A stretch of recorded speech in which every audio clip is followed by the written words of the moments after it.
Hello and welcome to this webinar, which we've called Striking Data's Sweet Spot, Delivering Hyper-Personalized Investment Journeys Safely, Securely and Sensitively. Today we're hosted by digital product business Padme, which creates technology to keep its clients and their customers moving forward. So thank you very much for hosting us all. I'm Sam Shaw and I will be your webinar host for today's session, which should last for around 45 minutes. We've got a Q&A at the end, so please do submit any questions as we go through. I'll run through some housekeeping in a moment, but first I'd like to introduce our esteemed panel. So can I please invite from Aviva Investors, Michelle Calcutt, Director of Global Client Experience. Hi, Michelle. Richard Caldicutt is Deputy CEO at M&G Wealth Advice. Richard, if you can join us, hello. Good afternoon. John Porteous from Charles Stanley, Managing Director of Central Financial Services. Hi, John. And from Wealth Wizards, Co-founder and Chief Strategy Officer, Tony Vail. Great to see you all. Thank you so much for giving up the time, and also thank you to everybody who is watching us today.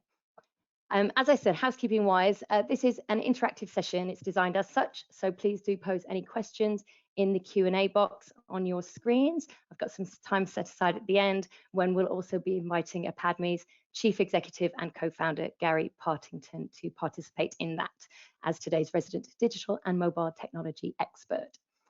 If you've got any technical issues, please do check your internet connection and so maybe exit the webinar and try and rejoin it. And if you've still got any difficulty, please email jessica.w@padme.com, and Jess is on hand in the background to try and help any technical problems. The session is being recorded and a replay will be available at padme.com, and we'll all be sharing on our various social channels. So we'd also encourage you to share amongst your own networks. And everything is on the record. So I believe we have at least one, possibly two trade journalists in the audience. So hopefully everybody's name and job titles have been spelt correctly in our pre-promo. But that's it from me. So I'm going to jump straight into our questioning.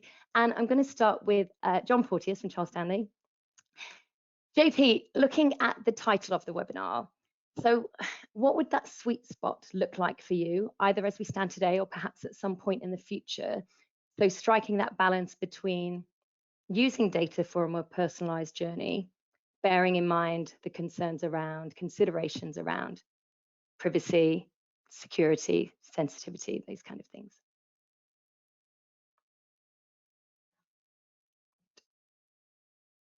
Thank you. I was muted centrally. I think it's a really good question. I think we're all moving towards hyper-personalization. It appears to be the marketing watchword of the era, but I think many of us are also hamstrung by how we within financial services dealt with GDPR as that came in. I think many of us took a stance that was quite cautious, provided limitations over how we could communicate with our clients, and I think now we are increasingly getting used to legitimate interest as a bona fide tool to reach out to clients that might have been on the sort of perimeter of our marketing databases rather than at the core of them. Kind of the way I think about your question, the ability to get to the sweet spot, back to your point, I think is directly proportionate to your data strategy. I think we're seeing a lot of technology strategies. What I'm not actually seeing as much is a data strategy and access to a data lake that underpins that.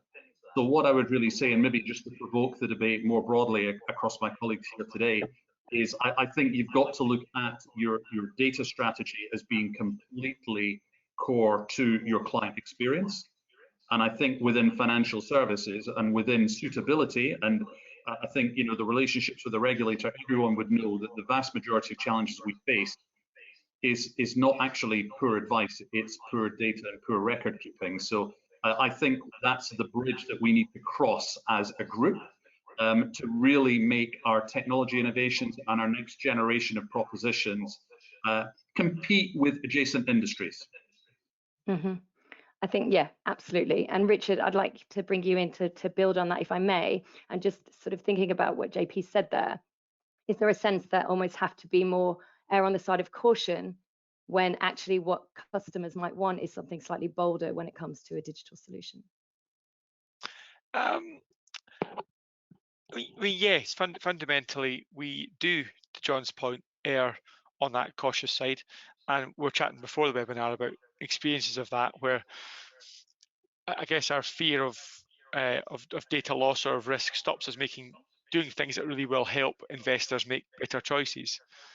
I guess for me, John's point though, we've got a lot of data currently in our businesses that we can access.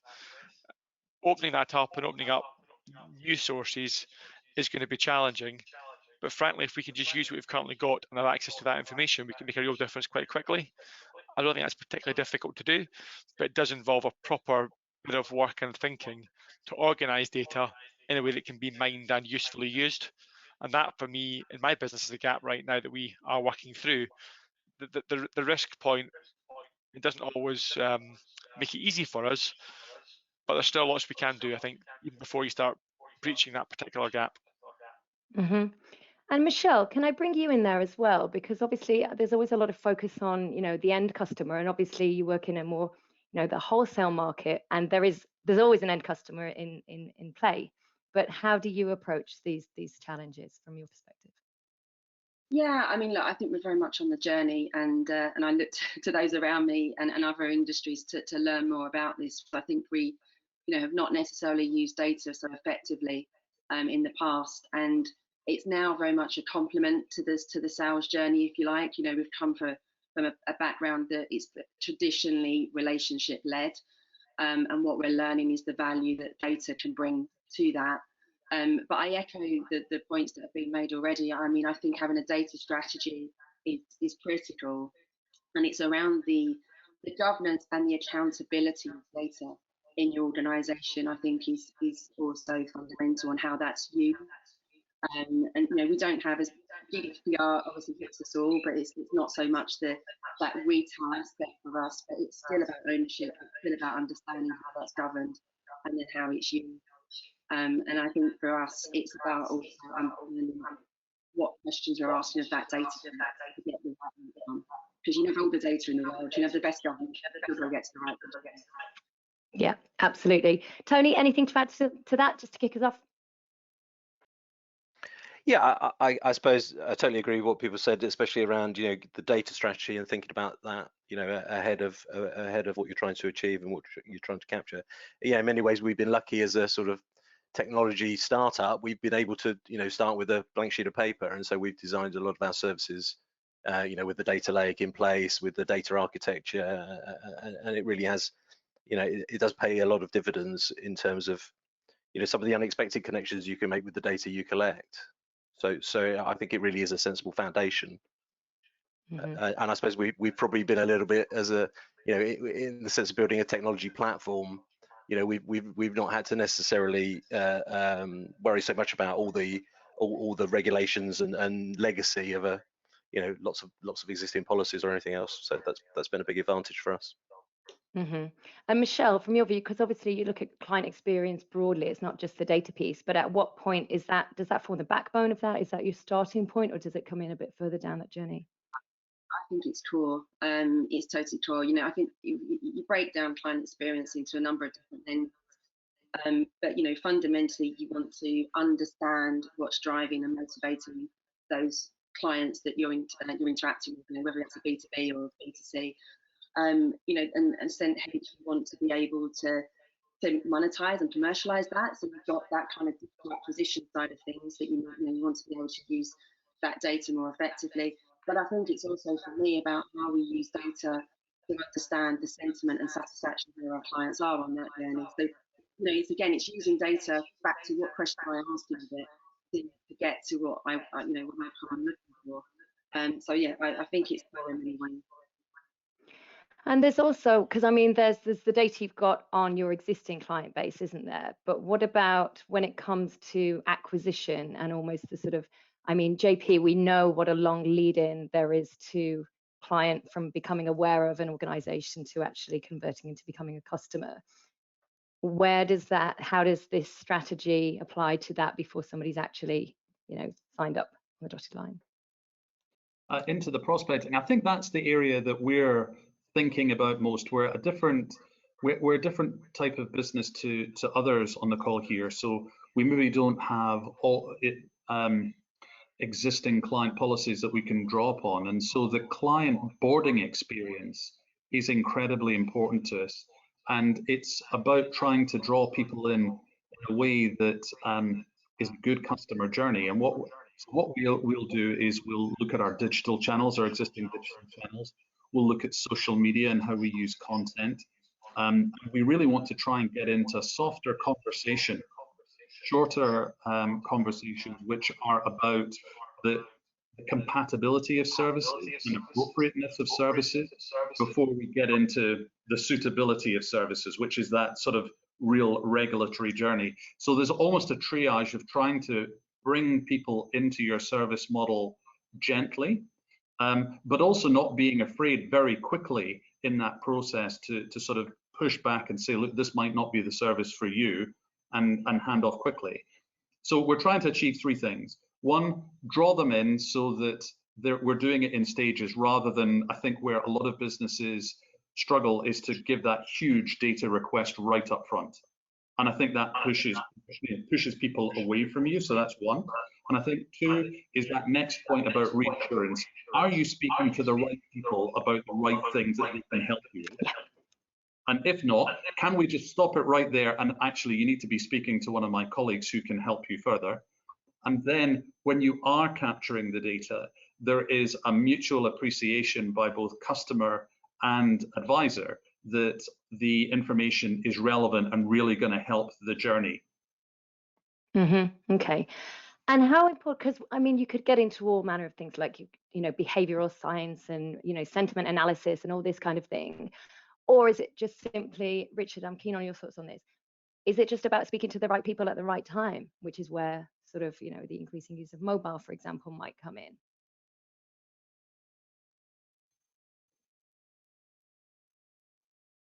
You're on mute.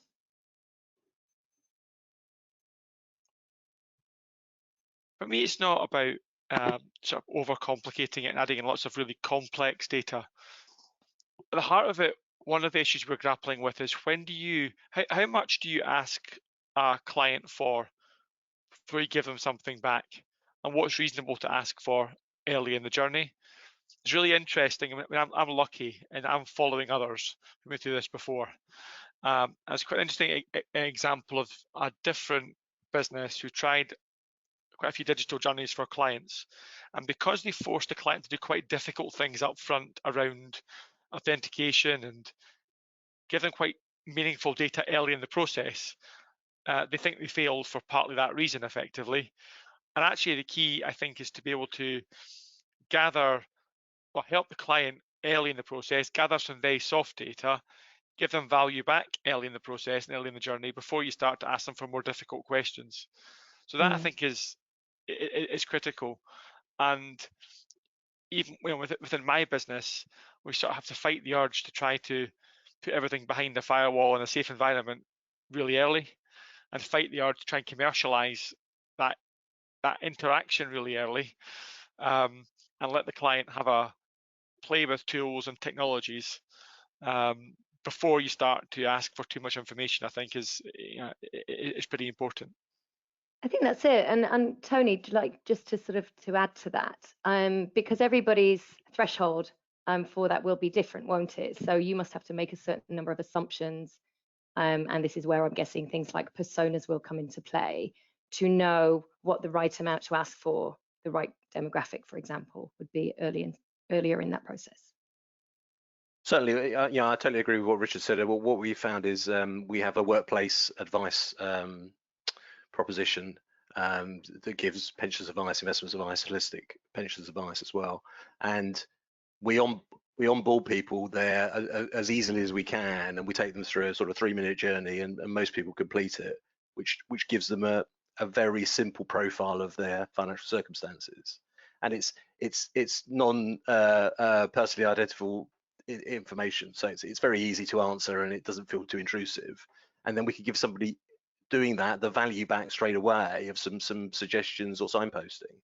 and that's incredibly valuable, because it builds a bit of trust in the journey, and then people then go on, whether they're want to review their pension or review their investments, they then go on and a bit happier to commit more information because they've been onboarded in a pleasant and unintrusive way. Mm-hmm. And I think they've also, in our case, it's, we don't have a massive brand, we haven't spent billions on marketing, so in some senses we got to make the experience do the hard work as well in getting people reassured of what they're coming into. Mm-hmm. Do you find, Michelle, from your view, because we're hearing that everybody's attention span is getting shorter, is it the same in terms of the customers and the clients that you're speaking to? Do you need to be using the data to present things differently, to personalize the way that you're speaking to one set of Insti clients versus another? Yeah, definitely. I mean, I think we are all time poor, right? And I think actually going through COVID has probably been a really testament to that. We've all been dealing with our personal and work-life balance for a couple of years now, and I think that that's really come to the forefront. And so I think definitely how we can use data to be more succinct. You mentioned personas. We although we're in a B2B environment, we still use concepts and tools of personas, and we try to think more around the type of role that the individual is engaging with and what they're trying to achieve and how we can help them do that. And so that gives us a good sense of how they want to consume information, and whether that's through a digital or 3-minute kind of snapshot, or do they want to really analyze the data because they're an administrator in that organization versus a CIO that wants a snapshot. So there's definitely different tools and ways in which we think about it, but yeah, I definitely agree. We are seeing a difference in the way that our clients want to engage. Okay, great. And I just want to move on and talk about the trust issue, because it does seem to be, the heart of a lot of these discussions about, people, you can sit before an advisor or, whoever you've got the personal relationship with, and, it's a hopes and dreams conversation. JP, how do you recreate that digitally? Or is it a case of needing to have that in place first and then building on that subsequently? Yeah, it's a really good question, Sam. We're quite fortunate here because we have a sizable direct business, Charles Stanley Direct, and we learn a lot about effective marketing, social media channels, prompts, nudges, and the behavioral aspects that you were talking about earlier. So that teaches us about how we can engage online. And I think, we can look to other parts of our business about where, the face-to-face divisions and channels drive trust. And I think the interesting thing is, how do you bring the two together? Because the online business historically has been renowned for reliability and execution, right? That's kind of what you get. And the way we've evolved that business over time is we've chosen to market through content, because I think that's the way that the digital market is going. We're all becoming content media companies more than execution companies. So I think that, to me, where it gets to the heart of the matter is when you get to trust and you link that with trust about data. I know you're talking about advice in the customer journey, but I'm just keen to sort of touch on the data point. We can access through big data so much information about everybody that would transform the client boarding and the client experience almost through, the snap of one's fingers. But the client would have to permission that. And we see a lot of that with some of the sort of open banking like tools and data scraping tools. And I think that is where the rubber hits the road on the trust question, because I think that I would be staggered if all the businesses represented here didn't have the wherewithal and the know-how to create trust within their proposition and their client outcomes. I think it's creating trust around the data empowerment and mobilization. Mm-hmm. Because I think one of the challenges that's always put in these conversations that I've sat and listened to, and I'm sure you will have as well, is the fact that it's not your data. You're only borrowing the data from the customer and from the client. So I know, Richard, you were nodding along with what JP was saying there. How do you get over that challenge for people who would say it's not yours to use? You're on mute again.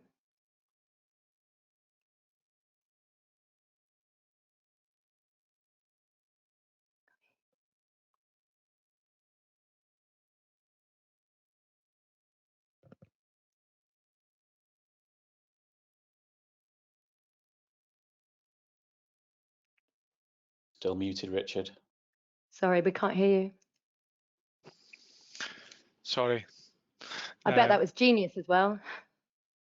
Yeah, it was great. I have to try and remember what I said there. Apologies, Sam. So what I Sorry. was saying was that I spent time last night listening to customer research on customers that have been through a digital journey, gathering data to then be used with a human advisor. And what I guess what surprised me was there was not much concern at all from the clients we spoke to. There were two things, though, I think that were important.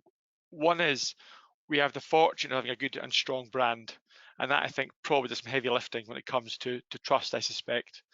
And the second thing was about having a human position the requirements up front and explain to the client why it is we were gathering data. What we found was that when the human hadn't done that particularly well, the client got a bit confused about what they were trying to be asked for and why they were being asked for it. It didn't stop them. We got all the information out of them, but they were a bit less impressed with the process and a bit less happy with what we'd gathered. And so there's definitely a need to really explain to the client what it is that we're asking them for and why that's of use to the process they're going through. And they were quite resentful if they couldn't quite see why that was being gathered in the first place. And that was the material thing we've learned from the process. I think it's a really good point, because the assumption, you'd love to think that everybody would give a financial services provider the benefit of the doubt and know that the data collection is in their best interest. But actually, the reservation is probably, you're just going to sell to me harder. You're just going to annoy me, and then do you then risk losing altogether? That for me feels like a very, very fine balancing act, and I'd be interested to know how you guys approach that. Tony, did you want to come in at that point? Yeah, I think it's a very interesting thing, because one of the things we've taken on with our Jira platform is automating personalized advice. We've had to think very carefully about the nature and the way that we capture data. And actually, we don't, there's 0 point capturing a piece of data that you don't then do using the algorithmic mapping. So actually, it's exactly as Richard says. You can explain very clearly why you want the data and what the purpose of it is, and it's related to the particular piece of advice you're giving. I definitely think there's got to be, if you're not paying for a service, you're the product, aren't you? That's the sort of thing that most people understand these days. So I think it's got to be very clear that what the service is, who's paying for it, are you paying for it, is your employer paying for it, why are you having this, and then getting a value exchange. What are you going to get back when you give me this data, and being completely clear about that. So I think it's the transparency of that that's really important. And just coming back to the, we've touched on the idea about personas and trust. Does that value exchange look different for different types of customer? And if so, how far can you, we're talking about hyper-personalization here, how far can you segment without getting into really quite bespoke propositions? Would anybody like to have a stab at that one? I think there's an element of, because you can personalize journeys based on the data. In some senses, the journeys can self-segment, both around the data that you're capturing and also the behavior of the user as they're going through the journey. So we've got some journeys that could take people into quite a digital journey that could take you into quite a sophisticated conversation about investments. But if you're obviously not that experienced, we will show you different content. Yeah. So in some senses, we do have to think through those personas ahead of designing the journey, but actually the journey can self personalize into the particular need. Michelle, we focused a lot on. Sorry. What's interesting, Sam, I think, on persona design is how is that changing? So I think previous design we'd have done was quite demographically based.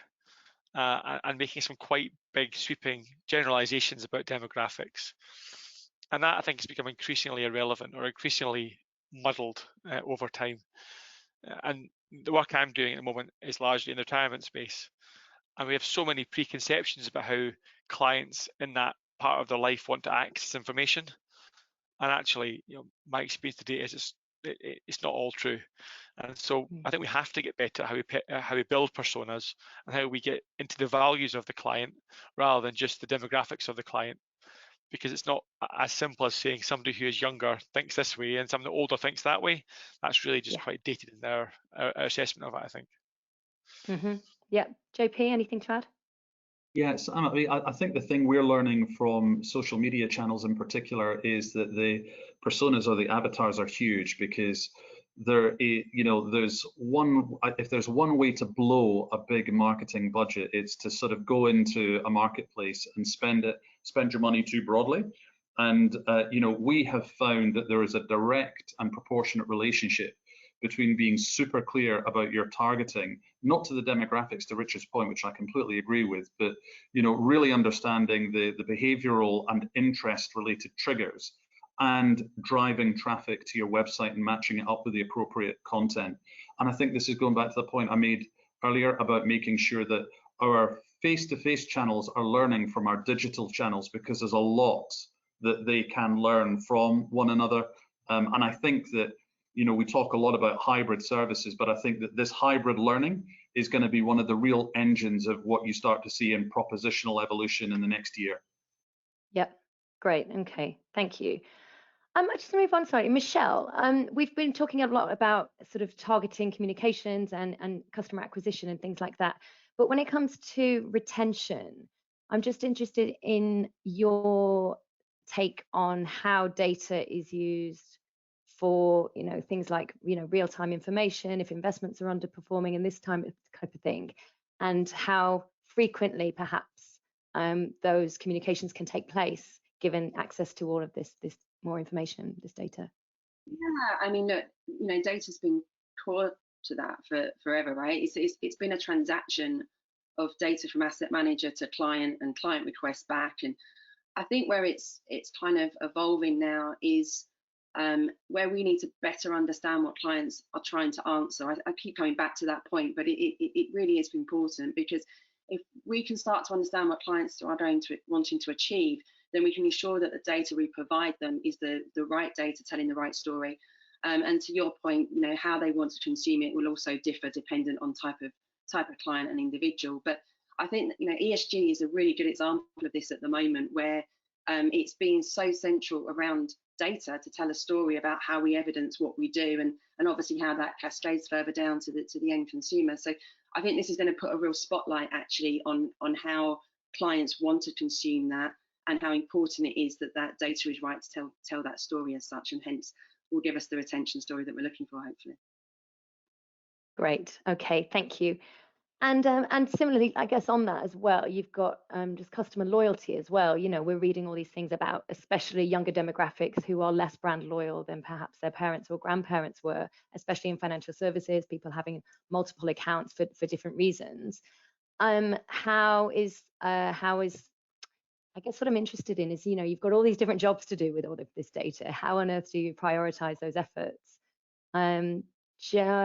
John, do you want to say something there, and then I'm going to move on slightly? Yeah, sure. I mean, the way that we kind of think about the data is we look at things intergenerationally. So we like the idea of having digital services working with full service face-to-face in an omni-channel, because we think that through intergenerational family advice, you can actually see families wanting to interact in different ways through that generation. And I think if you have one service model cascading all the way down, then our view is the chance that the younger generations at some point in the future might choose a different style or methodology, and therefore you lose all the assets, is greater.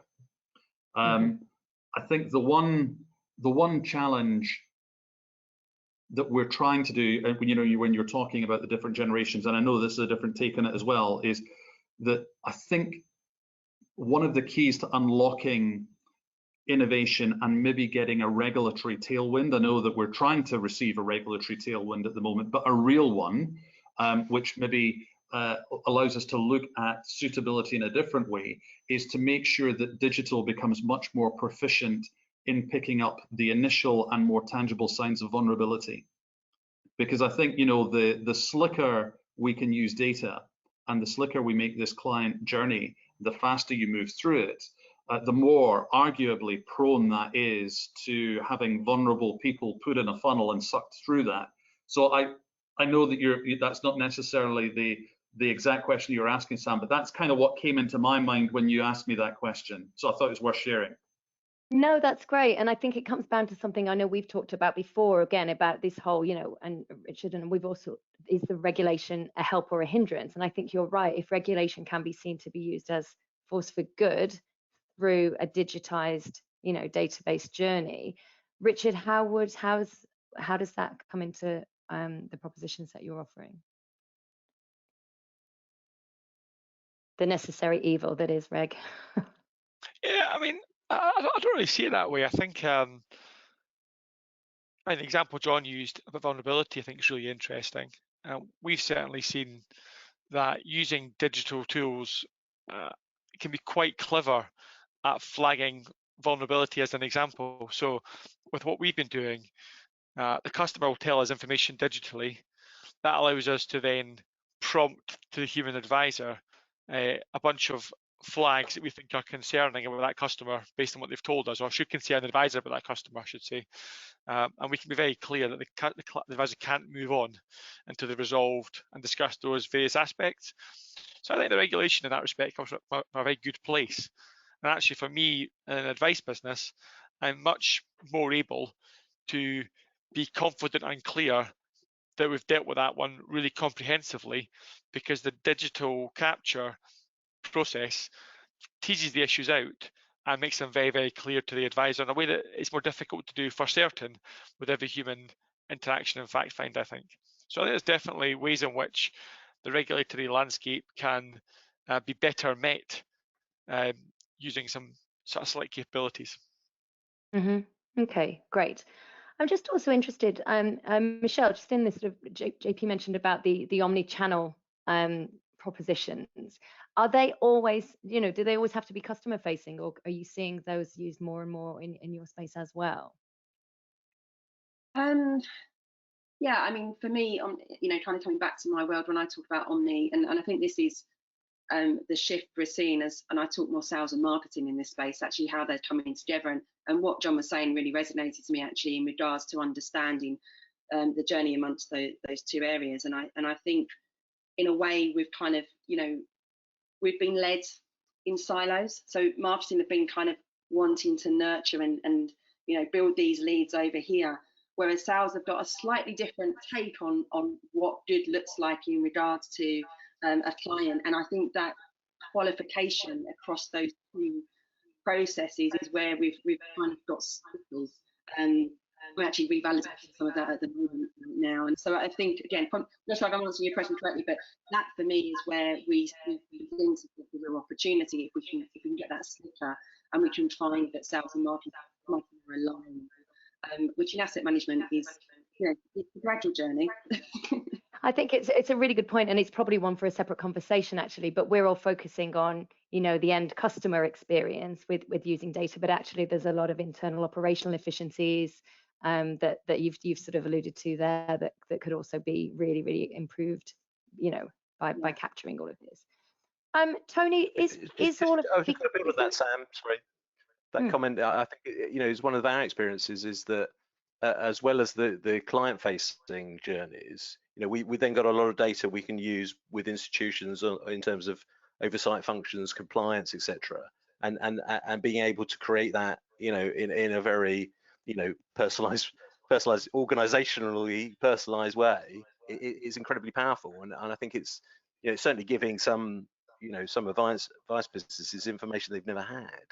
Because previously, if you're doing compliance checking, you might be on 10% sampling. I don't know what you experience this is, Richard, but suddenly you can see the data from every single case going through the system, and it's incredibly insightful.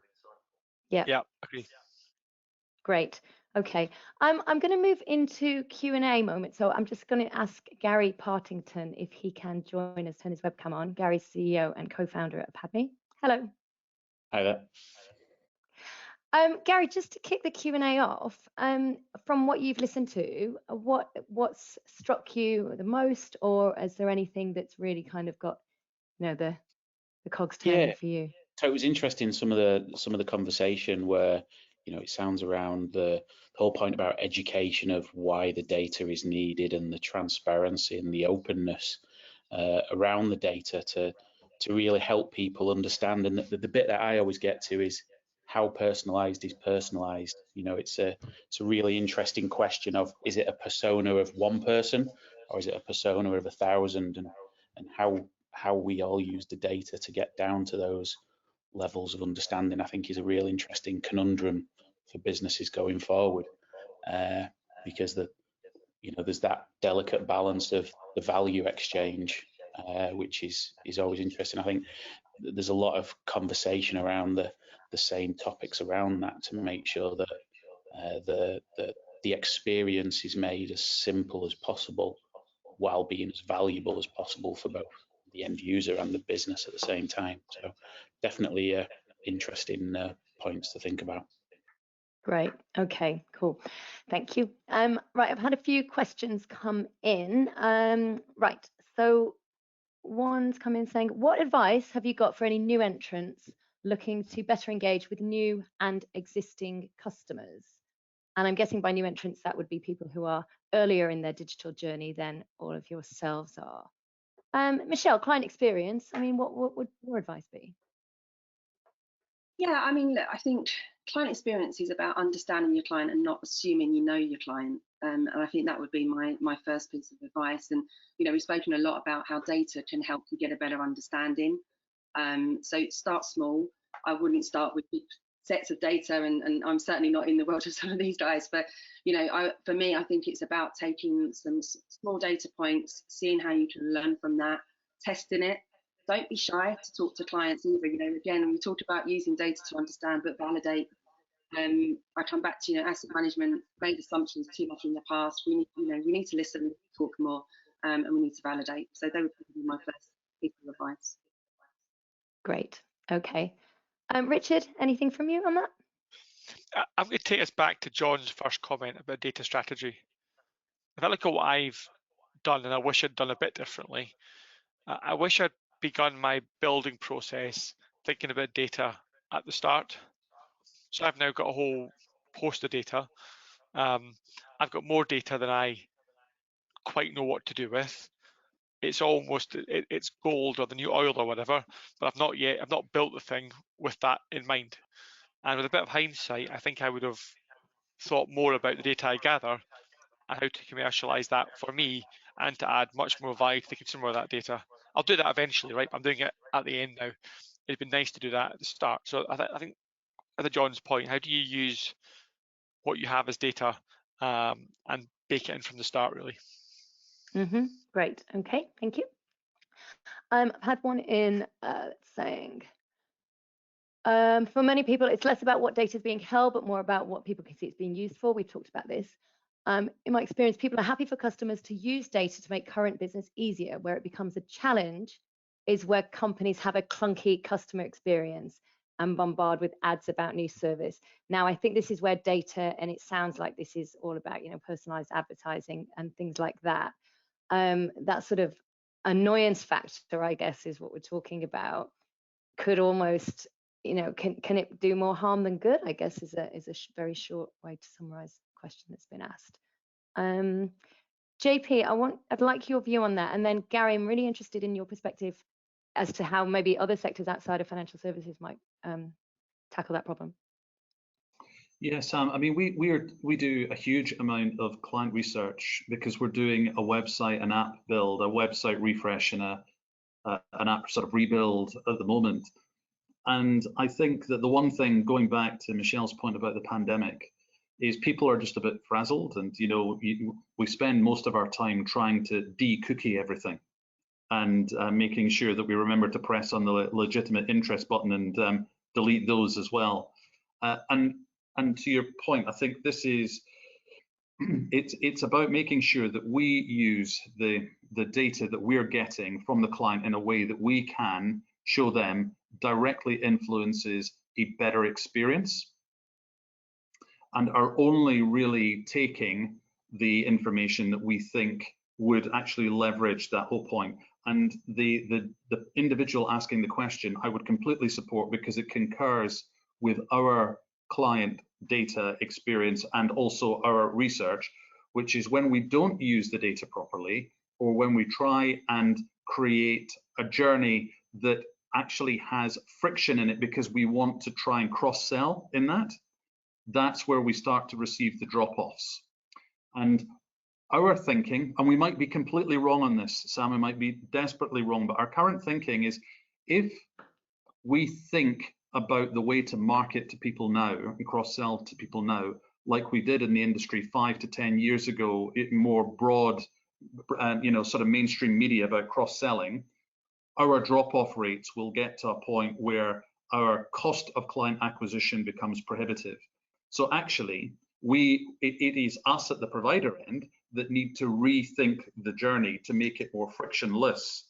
And that means using data to augment the client journey and then drive the advocacy at a later point, once the client has indicated satisfaction, than too early in that journey.